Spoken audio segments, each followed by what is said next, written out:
Allahu Akbar, Allahu Akbar. Dalam Islam pun ibadah itu dianjurkan kebersamaan. Ada salatul jamaah. Ada puasa juga jamaah. Haji bersama-sama. Jadi seluruh kehidupan kita ini dihantarkan, dianjurkan untuk kebersamaan. Assalamualaikum warahmatullahi wabarakatuh. Alhamdulillah an'amana bi ni'matil iman wal islam wassalatu wassalamu ala sayyidil anam.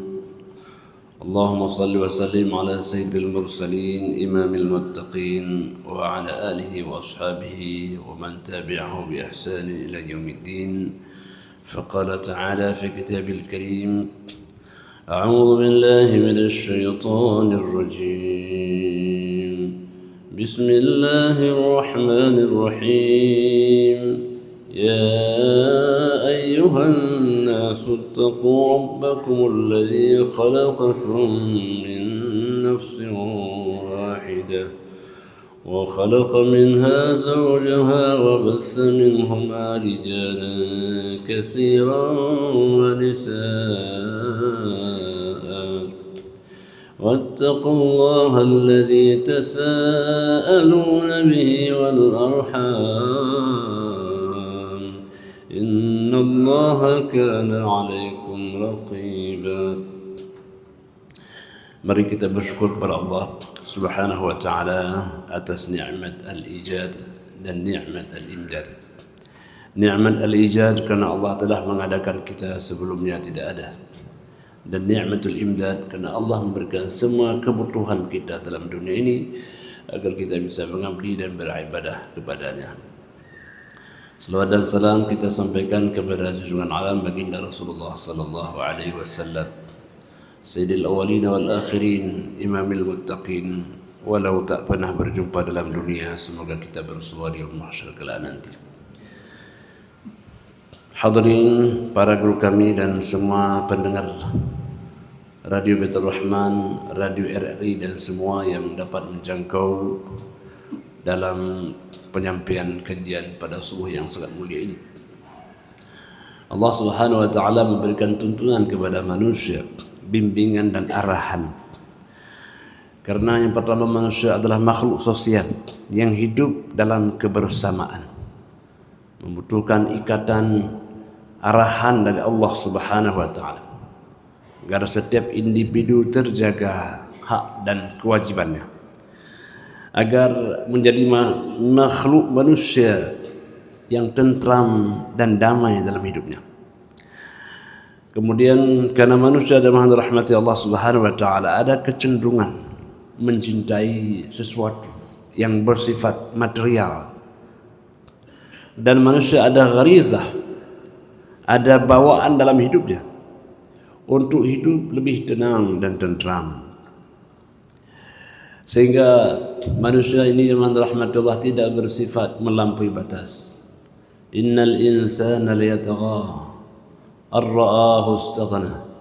Manusia ini kadang cenderung berlaku batas, melampaui batasnya ketika dia merasa kecukupan dalam hidupnya, memiliki sesuatu yang tidak dimiliki oleh orang lain. Maka Allah Subhanahu wa ta'ala memberikan bimbingan agar manusia tetap sebagai makhluk yang tawadhu, makhluk yang sederhana, makhluk yang taat kepada Tuhannya, dan semua pemberian itu tidak lain sebagai sarana untuk memudahkan dia beribadah kepada Allah Subhanahu wa ta'ala. Pemberian dunia ini tidaklah tujuan, dia adalah sebagai jalan untuk mencapai cita-cita. Ada orang yang bahagia dengan kekayaannya, pula ada orang yang bisa sentosa dengan kemiskinannya. Jadi oleh karena itu, dengan rahmat Allah Subhanahu wa ta'ala, dengan variasi itulah Allah memberikan bimbingan kepada manusia. Yang berikutnya, dengan rahmat Allah Subhanahu wa ta'ala, manusia tidak bisa hidup tanpa ada orang lain. Jadi kebahagiaan kita karena ada orang yang mendampingi. Di rumah kita ada anak, ada istri, ada suami. Dalam masyarakat kita ada tetangga dan seterusnya. Manusia tidak bisa hidup tanpa ada orang lain. Maka oleh karena itu kebahagiaan kita karena ada orang lain yang ikut membahagiakan kita. Keberhasilan kita karena ada orang lain yang ikut mendukung kita berhasil dalam hidup ini. Maka itulah sebabnya manusia ini murtabitah bi hayati ghairi. Hidupnya itu terikat dengan kehidupan orang lain. Maka di sanalah ada muamalah, interaksi. Orang penjual butuh kepada pembeli. Orang yang mengajar butuh orang yang belajar. Murtabitah bi hayati ghairihi, kita ini diikat oleh kehidupan orang lain. Maka di sana Allah Subhanahu wa taala mengajak kita agar kita saling tolong menolong. Agar kita bisa saling bantu membantu. Wa ta'awanu 'alal birri wat taqwa wa la ta'awanu 'alal itsmi wal 'udwan. Hendaklah kalian saling tolong menolong dalam kebaikan dan ketakwaan, dan tidaklah saling tolong menolong dalam dosa dan kejahatan. Dengan demikian yang dirahmati Allah Subhanahu wa taala, kita saling bisa membantu untuk mendapatkan manfaat dan kemaslahatan bersama. Itulah istilahnya disebut al-insanu madaniyun bit-taba'. Manusia ini adalah makhluk yang berperadaban, makhluk yang butuh kepada sesamanya, makhluk sosial. Jemaah dirahmati Allah Subhanahu wa taala, maka Ibnu Khaldun mengatakan inna al-ijtima'al insani daruri, bahwa kehidupan sosialnya manusia, kebersamaan manusia itu adalah sesuatu yang daruri, yang sangat primer. Maka kalau pagi-pagi kita ngopi itu kan indahnya bukan sendiri, tapi ada orang lain yang membersamai kita. Maka dalam Islam pun ibadah itu dianjurkan kebersamaan. Ada salatul jamaah. Ada puasa juga jamaah. Haji bersama-sama. Jadi seluruh kehidupan kita ini dianjurkan untuk kebersamaan. Hidup kolektivitas, hidup dalam kebersamaan. Maka jemaah rahmatullah subhanahu wa ta'ala, kalau kita lihat misalnya surah Al-Asr, ya, Allah mengatakan wal 'asri innal insana lafi khusrin illa alladhina amanu wa 'amilus salihati wa tawasaw bil haqqi wa tawasaw bis sabr. Jadi orang yang merugi itu adalah kebanyakan manusia, kecuali yang pertama orang yang beriman, beramal soleh. Itu adalah kesalehan individual. Tapi setelah itu apa? Allah sebutkan kesalehan sosial. Wa tawasaw, hendaknya saling menasehati demi kebenaran dan saling menasehati demi kesabaran. Jadi artinya ada kesalehan individual, tapi jangan lupa di sana ada kesalehan sosial. Jadi kita belum bisa bahagia kalau kita belum mengajak orang lain ikut bahagia. Nah, jadi itulah jemaah rahmati Allah, Allah mengatakan bahwa kita ini adalah umat yang terbaik, ya. Jadi siapa umat yang terbaik? Ta'muruna bil ma'ruf wa tanhauna 'anil munkari wa tu'minuna billah.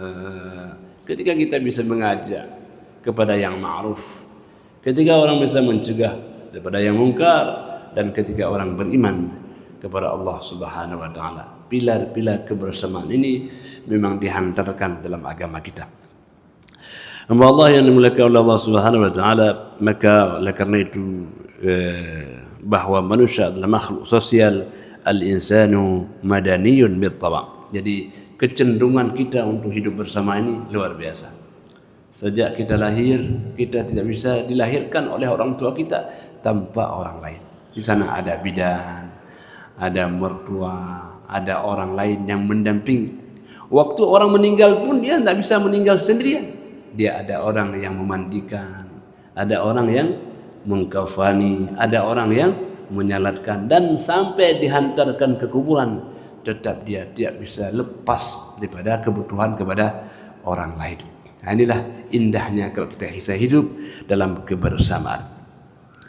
Hamba Allah yang dimuliakan oleh Allah Subhanahu wa taala, maka oleh karena itu dalam kehidupan masyarakat itu ya, kita membutuhkan satu peradaban yang disebut dengan al-umran, makhluk yang ingin terus membangun, ingin mengembangkan ya, baik yang material atau yang non material. Hamba Allah yang dimuliakan oleh Allah Subhanahu wa taala, maka disebut oleh Ibnu Khaldun, wa innal wahida minal bashar ghairu mustaqil bi tahsili hajatihi fi ma'ashi. Yang pertama kata beliau bahwa setiap individu mesti butuh kepada hal-hal hajat kehidupannya, hajat kebutuhannya, dan manusia tidak bisa memperolehnya tanpa ada orang lain. Kita butuh kepada beras, di sana ada petani, ada transportasi yang mengangkut beras, ada orang yang memasakkan, dan seterusnya. Jadi satu komponen saja kita terikat dengan sejumlah manusia. Demikian minuman, demikian pakaian, dan seterusnya. Betapa kita makhluk yang tak bisa hidup tanpa ada orang lain. Jadi siapa orang yang paling bahagia? Ketika dia bisa membangun kehidupan yang teratur, yang saling menghormati, yang saling menghargai, tidak ada yang merasa lebih daripada orang lain. Produsen butuh kepada konsumen, konsumen butuh kepada produsen. Kalau begitu kita adalah makhluk yang saling membutuhkan.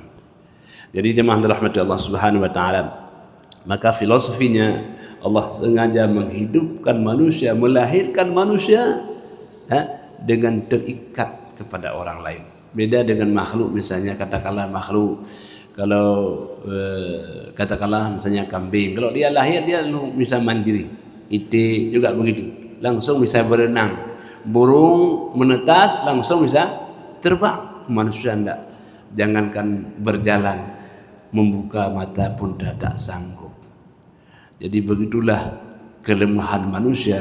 Wa khuliqal insanu dha'ifa, dan manusia itu diciptakan dalam keadaan lemah. Lemah itu bukan apa namanya satu kelemahan, tapi itu satu proses yang Allah hendak mengajarkan kepada kita bahwa kita tetap berjasa kepada orang lain. Jadi ini Allah menghantarkan satu sinyal kepada kita, wahai manusia, hidupmu tak bisa bahagia tanpa ada orang lain yang mengiringinya. Maka hendaklah engkau bina kehidupan sakinah, mawaddah, warahmah dalam keluarga. Hiduplah saling membantu dalam masyarakat, saling menghormati dan menghargai. Man la yarham la yurham. Kalau kau tidak bisa mencintai, kau tidak akan dicintai. Fa'amilun nas kama tuhibbu an tu'amalu. Bermuamalahlah dengan manusia sebagaimana kamu juga ingin dimuamalahkah oleh orang lain. Jadi ini satu pelajaran yang luar biasa. Kemudian memang rahmati Allah Subhanahu wa taala, maka karena itulah kata Ibnu Khaldun, manusia ini butuh kepada muamalah, butuh kepada interaksi. Jadi muamalah ini adalah fi'lul mutawa'ah. Muamala yu'amilu muamalatan. Apa maknanya? Kita saling membutuhkan, saling berhubungan. Jadi hubungan resiprokal. Tidak ada yang satu hanya membutuhkan, yang lain tidak membutuhkan, tidak. Namanya hubungan resiprokal. Jadi kesadaran kepada hal yang demikian itu membuat kita bahwa mendudukkan orang lain sebagai makhluk hamba Allah yang sangat berharga dalam hidup kita. Bapak Ibu, ketika istri kita pulang kampung, terasa enggak sepi? Terasa ya? Istri kita kalau kita misalnya sekali-kali ke Jakarta, terasa enggak sepi? Terasa. Ditelepon, "Bang, kapan pulang?" Kenapa? Kita saling membutuhkan. Cuma hanya saja kita tidak mengungkapkan. Seakan-akan manusia itu ada egoisme masing-masing, ya enggak? Tetapi hakikatnya semua membutuhkan orang lain. Dia tidak bisa merasa nyaman, tentram tanpa ada orang lain yang mendampingi. rezekinya. Jadi ada konsep pernikahan. Wa min ayatihi an khalaqa lakum min anfusikum azwajan litaskunu ilaiha mawaddatan wa rahmah. Allah mengatakan, ya, di antara tanda kekuasaan Allah. Itu tidak main-main, tanda kekuasaan Allah. Apa ya Allah tanda kekuasaan Engkau? An khalaqalakum min anfusikum azwaja. Dari dirimu aku ciptakan pasangan. Rupanya tidak main-main. Itu pasangan itu kekuasaan Allah. Yang satu di ujung sana, satu di ujung situ. Tapi ketika bertemu, masya Allah, menjadi suami istri yang memiliki hubungan yang sangat kuat. Ya, dengan mitsaqan ghalidha, Allah kunci ikatannya dengan ikatan yang sangat kokoh, hubungan yang tak terputus. Nah, ini yang rahmati Allah, menyadari hal itu, maka manusia butuh kepada al-muamalah, hubungan ketersalingan, ya, waqtidha al-hajat, dan saling membutuhkan untuk ya, hajat masing-masing. Jemaah rahmat Allah Subhanahu wa taala, kemudian daripada itu kata beliau bahwa ya, dalam hubungan hajat itu untuk menghindari at-tabi'ah al-hayawaniyah min adh-dhulmi wal 'udwan. Jadi ada bimbingan tuntunan itu menghindari ada sifat melampaui batas, agar yang satu tidak bisa berbuat melampaui batas kepada yang lain. Maka Allah turunkan aturan bimbingan tuntunan kepada kita. Ya. Apa bimbingannya? Yang pertama adalah Allah bimbing secara keyakinan al-aqidah. Aqidah ini kan ikatannya. Aqada ya'qudu, jadi mengikat. Orang kalau misalnya dia belum salat, seakan-akan dia tidak bisa. Kenapa? Karena ada aqidah, keyakinannya bahwa saya belum melaksanakan kewajiban. Sehingga orang kalau sudah ada ikatan akidahnya, dia tidak bisa meninggalkan salat, dia tidak bisa meninggalkan puasa. Padahal tidak ada yang lihat di kamar dia. Tapi apa yang membuat dia harus berpuasa? Karena akidahnya yang menghantarkan kita untuk itu. Ini pagi-pagi subuh kita ke masjid, siapa yang mendorong kita? Akidah kita. Belum ada ketenangan kalau kita belum memiliki hubungan vertikal dengan baik dengan Allah Subhanahu wa taala. Jadi oleh karena itu akidah. Yang kedua ada aspek ibadahnya, pengabdiannya. Di sana ada salatnya, ada puasanya. Bahkan kita kalau sudah sujud, ya, bersimpuh di hadapan Allah, kita merasa satu kebahagiaan. Wasta'inu bis-sabri was-salah wa innaha lakabiratun illa 'alal khashi'in. Hendaklah engkau minta bantu kepada Allah lewat ibadah, sabar dan salat. Jadi ketika orang salat, dia sedang minta bantu kepada Allah. Karena kehidupan ini berangkat daripada dua konsep. Yang pertama konsep al-ibadah, yang kedua konsep al-isti'anah. Al-ibadah adalah pengabdian kepada Allah. Al-isti'anah konsep bermohon kepada Allah. Jadi bermohon itu kenikmatan. Orang bermohon sampai menangis, itu nikmat. Semakin kita merengek-rengek kepada Allah, semakin merasa tenang. Kenapa?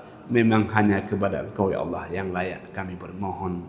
Qul huwallahu ahad, Allahus samad. Jadi itu hubungan yang luar biasa. Ada samadiyatullah, kita mengikat diri kepada Allah dengan permohonan. Alangkah naifnya manusia kalau dia keluar rumah tak berdoa, kalau dia naik kendaraan tak berdoa. Naif kali. Kenapa? Karena dia belum mengikat diri kepada Allah Subhanahu wa ta'ala. Ikatan yang tak akan pernah putus, hubungan yang tak pernah akan kabur, kebahagiaan yang tak akan pernah terceraikan. Apa? Hubungan baik kita dengan Sang Pencipta. Jemaah dirahmati Allah Subhanahu wa ta'ala. Jadi itu ada ibadah. Kemudian apa lagi? Ada al-akhlaq dan tazkiyah. Allah membersihkan jiwa kita agar kita berakhlak, berperilaku yang baik. Ada orang semakin baik akhlaknya, semakin bisa menikmati hidupnya. Semakin buruk akhlaknya, dia semakin menyengsarakan dirinya. Kalau kita maki-maki orang, itu yang sengsara bukan dia, tapi kita. Kenapa? Karena setiap perbuatan kembali kepada pelakunya. Wa illil insani illa masa. Apapun yang kita kerjakan itu kembali kepada kita. Kita sedekah kepada orang, enggak. Sedekah kepada orang tapi kembali kepada kita sebenarnya. Jadi jemaah rahmati Allah, berbuat baiklah karena kebaikan itu kembali kepada kita, tidak kembali kepada siapa-siapa. Kemudian jemaah rahmati Allah Subhanahu wa taala, dengan ada bimbingan aturan itu dari Allah Subhanahu wa taala, maka manusia akan dihantarkan kepada al-adalah wal musawah, kepada keseimbangan dan kebersamaan. Seimbang kita kepada anak kita, kepada keluarga kita, dan al-musawah, kebersamaan. Tidak ada orang merasa lebih pada orang lain. Ya ayyuhan nasu ubudu rabbakumul ladzi khalaqakum min nafsin wahidah. Kita daripada jiwa yang satu. Ayah yang satu bernama Nabi Adam alaihi salam. Mama yang satu adalah Siti Hawa.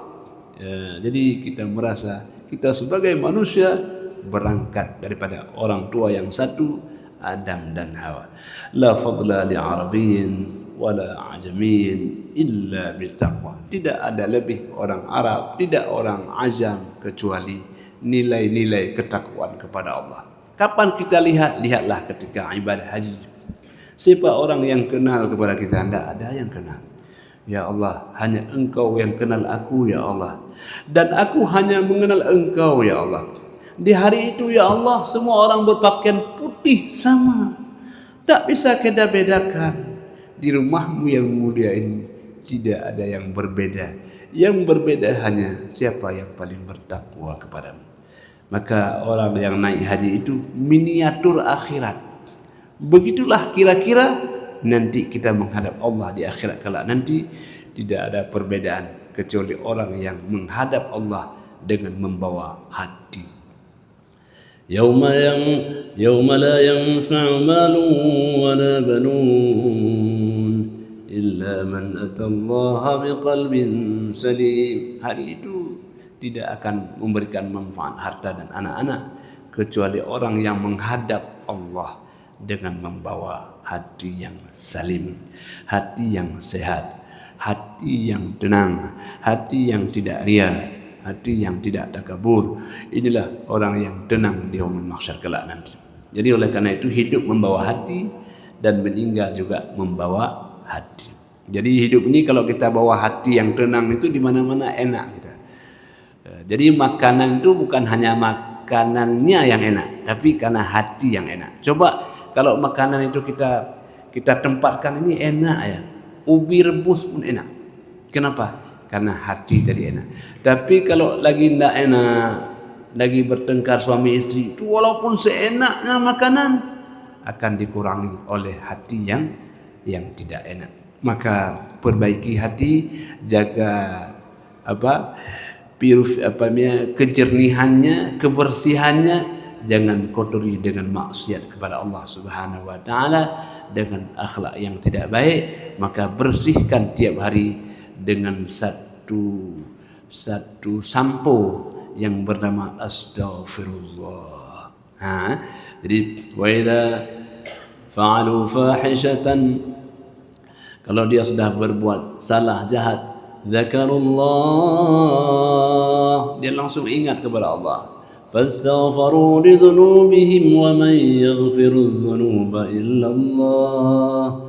Walam yusirru ala ma fa'alu wa hum ya'lamun. Kalau sudah ada kesalahan dia langsung ya Allah. Maka dia bermohon ampun kepada Allah dan dia berjanji, ya Allah, saya tidak akan lagi mengulangi perbuatan yang salah ini, ya Allah. Inilah ya pembersihan hati yang luar biasa. Mobil kita kalau jalan ndak bersih kayak enggak nyaman ya. Kita bersihkan. Ya. Kenapa demikian? Itu ya di samping dia memang satu kebutuhan juga estetika, penampilan yang bersih kan indah rasanya. Demikian pula hati kita. Alangkah naifnya kita, baju bersih, rumah bersih, mobil bersih, hati kotor, kan enggak elok. Maka pembersihan yang komprehensif, yang kafah, semua yang kita miliki kita berusaha untuk membersihkan. Memang tetap ada debunya. Setelah masuk udara semir masih berdebu enggak? Ya keluar berdebu lagi, tapi tak lama kemudian bersihkan kembali. Karena setiap kali kita bersihkan, insya Allah akan menghapuskan dosa-dosa yang sudah silam. Hamba Allah yang dimuliakan oleh Allah Subhanahu wa taala. Jadi itu tuntunan dari Allah Subhanahu wa taala. Kemudian hamba Allah yang dimuliakan, dalam kehidupan masyarakat kita, kalau pada masa-masa awal dahulu orang hidup dengan keluarga dan kabilahnya, ya, dalam kelompok yang sangat kecil. Jadi kehidupan dahulu pada awal-awalnya, tapi semakin hari semakin meluas kehidupan kita. Bukan hanya dalam keluarga kita, bukan hanya dalam satu kabilah, bukan hanya dalam satu kampung, tapi terus meluas. Semakin luas kehidupan kita, hubungan baik dengan orang lain, maka semakin tinggilah nilai kemanusiaan yang kita miliki. Hamba Allah yang dimuliakan oleh Allah Subhanahu wa taala, maka karena hubungan itulah muncullah al-urf, al-adah, ada kebiasaan-kebiasaan. Kenapa muncul? Karena interaksi sosial akan membutuhkan kebiasaan.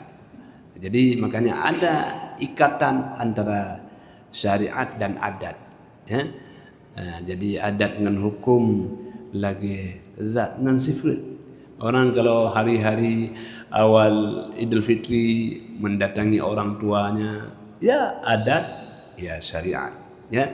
Orang saling memberikan makan, ya adat, ya syariat. Betapa indahnya kehidupan yang seperti itu, karena manusia memang cenderung ya, untuk ingin berbuat baik kepada orang lain, ingin memberi kepada orang lain, ingin menerima bukan karena tak mampu, tapi menerima sebagai simbol kasih sayang.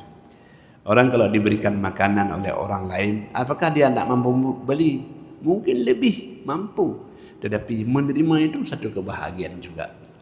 Maka dalam konteks hubungan sosial ini Nabi mengatakan, idza tabakhta maraqatan fa'akthir ma'aha wa ta'ahad jiranaka. Kalau engkau memasak sayur, maka perbanyakkanlah airnya, perbanyakkan kuahnya, dan bagi-bagi kepada tetangga. Jadi sangat filosofis. Kata Nabi, kalau masak sayur perbanyakkan kuahnya. Kalau kita perbanyakkan sayur mungkin kita tidak banyak uang untuk beli. Tapi kalau banyakkan kuah kan bisa. Tambah kuah, tambah garam kan bisa. Yang kita bagi, kita tidak bisa bagi sayur, bagi kuah. Ini Pak ada kuah. Kok kuah saja? Itulah, ya saya hanya sanggup bagi kuah. Jadi orang senang itu bukan karena sayurnya bukan, tapi karena kita sudah berbagi kebersamaan, ya. Jadi berbagi itu ada nikmat tersendiri. Orang terima merasa bahagia, orang beri juga bahagia. Kita ingin melihat orang lain tersenyum bersama kita, kan gitu ya. Ketemu tersenyum, itu sudah membahagiakan. Kalau cemberut, ketemu orang cemberut, itu akan menyiksa diri kita. Coba ketemu misalnya dengan suami, ketemu istri cemberut, bagaimana perasaan itu? Hari ini seperti kiamat, tidak enak, tidak bahagia kita. Tapi kalau senyuman itu Masya Allah. Maka itulah polesan-polesan yang dibimbing oleh Allah Subhanahu wa taala. Maka di sana adat kebiasaan, ada tawabit, ada aturan-aturan agar kita bisa dihantarkan oleh Allah ke pintu kebahagiaan. Hamba Allah yang dimuliakan oleh Allah Subhanahu wa taala, telah kita nikmati bimbingan Allah Subhanahu wa taala dalam kehidupan kita. Allah yang lebih tahu bagaimana membimbing hambanya. Manusia ini ada dua unsur yang penting, ada unsur jasadiyah, ada unsur ruhiyah. Jasadiyah itu butuh makanan, minuman. Ruhiyah itu butuh senyuman, butuh untaian kata-kata yang indah. Kita bersalaman, kita beribadah, itu kebutuhan ruhiyah. Jadi orang walaupun makannya banyak, tapi kalau ruhnya enggak dikasih makan, dia akan kering hidupnya. Maka jagalah keseimbangan makanan ruh dengan jasad sebagai penutup. Orang kalau lebih makanan ruh itu, kalau jasad itu makanan berlebihan itu akan berpenyakit. Kita makan lebih itu akan penyakit, bisa kolesterol, ya, bisa asam urat, nah, bisa darah tinggi. Itu kalau kelebihan makanan jasad. Tapi kalau makanan ruh lebih, enggak apa-apa.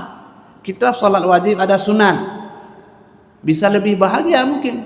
Nah, jadi maka jangan lupa setiap kita melakukan makanan jasad, hiduplah bersama makanan ruh. Minimal bismillah, Allahumma barik lana fima razaqtana wa qina azabannar. Ya Allah, sebelum makanan jasad saya sudah awali dengan makanan ruh. Jadi oleh karena itu betapa indahnya kalau kita hidup bisa menjaga keseimbangan itu yang luar biasa. Hanya kepada Allah sajalah kita akan kembali. Hadanallahu wa iyyakum ajma'in. Wassalamualaikum warahmatullahi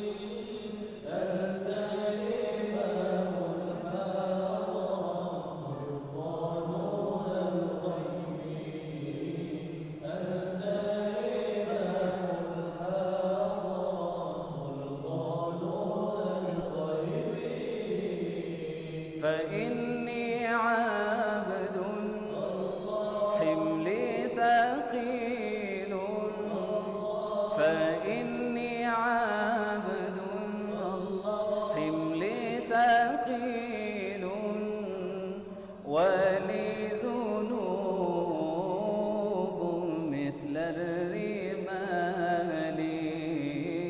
ولي